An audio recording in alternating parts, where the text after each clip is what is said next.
Assalomu alaykum hamma, yaxshimisizlar? Bu 2026-yil birinchi rilsi. Men o'zimga shogird oldim. Bu safar doimgidek qanaqadir yangi o'quvchi emasdi. Men o'zim ukamni shogirdlikka oldim. Hozir boramiz oldiga.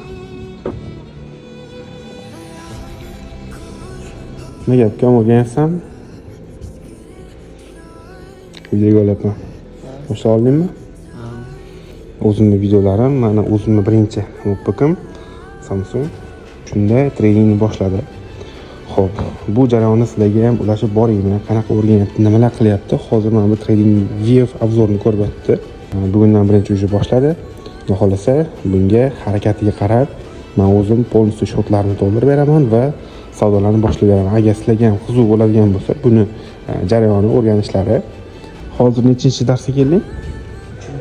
3-chi darsga keldi va boshlaganiga shu 3 soatlar bo'ldi. Polностью praktikasi bilan mana o'zini shotida. Men bunga shart qo'ydim. Shu o'rtacha bir 15-20 kun ichida yoki bir oy ichida mana shu onlayn kursini tugatadigan bo'lsang, men o'zim senga $1000 shotingga solib beraman va savdoni boshlaysan deb aytdim. Xudo xolasa, agar sizlarga ham qiziq bo'ladigan bo'lsa, jarayonni ulashib boraman. Kommentariyaga jarayonni ulashing yoki qanaqadir bir komment yozib qoldiradigan bo'lsangiz, sizlarga ham ulashib boramiz va Sherzodbekga omad.